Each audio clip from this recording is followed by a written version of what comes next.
Welcome to Reddit Replies. In today's video, people of Reddit who work for the super wealthy, what stuff have you seen? The owner of my company had a customer pay off a giant debt by signing over a yacht to him. When he went to the marina to get the storage info transferred to his name and saw how much it cost to store the yacht there, he bought the marina. Had a client who purchased a newly built penthouse apartment and wanted a jacuzzi on the balcony. It would have meant a structural column was needed in the middle of the balcony below, which the contractor who built the apartment block wouldn't go for as it would impact selling that apartment. Client buys the apartment below, approves the column, jacuzzi is installed, then privately sells the apartment below. Voila, problem solved. I worked for billionaire Joe Hardy, and then his daughter billionaire Maggie Hardy after he passed. They were solid people. They grew up in rural PA and were humble, and Joe was a WW2 vet and was a philanthropist with the life goal of being broke before he died, to put into perspective the type of people they are. In fact, when I applied, Joe heard I was a veteran too, and had them hire me with his recommendation. Joe would also randomly call his employees to motivate them to hit quotas and internal metrics, and sometimes to just shoot the shit with random employees. They were very conservative until Maggie's son PJ came out as gay. He's not regular gay, he's apologetically super flamboyant gay. So no one was at all surprised, but he's also the heir to the family's empire. The family has become increasingly more liberal since then.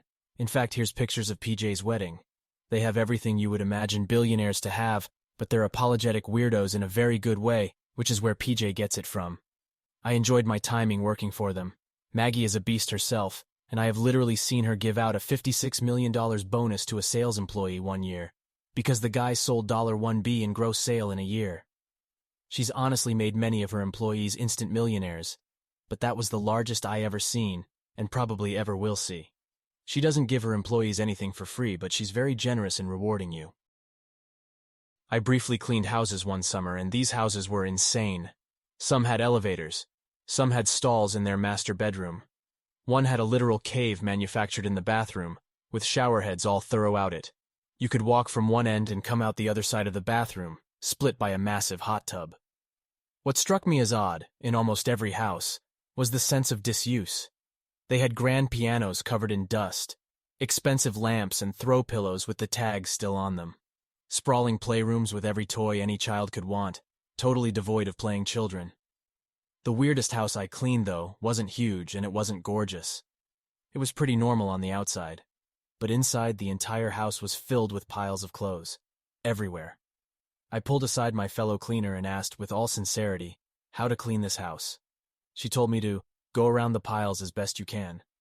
They had a mountain of clothes in the living room, like something out of a cartoon.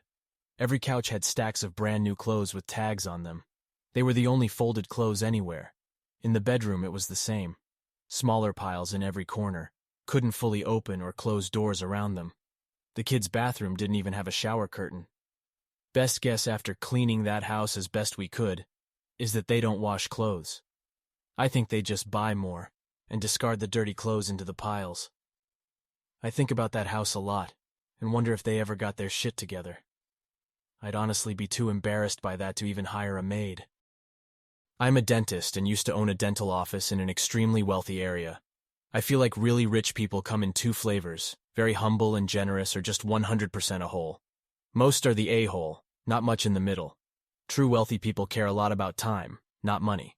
If there was any hiccup in a procedure or something wasn't correct, they would flip out.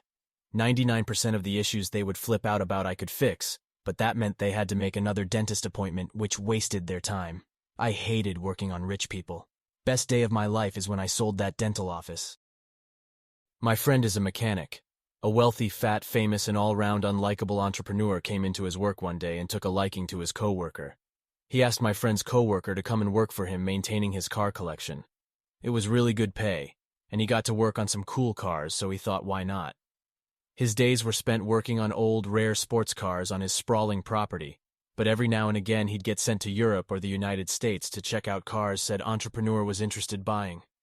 He'd get sent to auctions all the time and ring up said entrepreneur while it was happening so he could bid on the car on his behalf. Yep, it was Clive. I did carpentry for a summer to save up money for school. We would go to huge mansions and amazing houses that needed work done. Usually easy stuff, decorative things, so most times it would be one. 2 days of work. Most times we would work, the family would be home. It's not a problem, very normal. Once a family had kids, and they watched a TikTok video on what poor people eat, and it was about how to cook things like 10-cent ramen and bread with sausages to make hot dogs. They laughed and thought it was fun, so made the food to try in the kitchen. They hated it all. This was the food I grew up eating my whole life.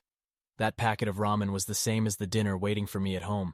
Thanks for watching this video. Don't forget to subscribe, leave a like, and check the other videos.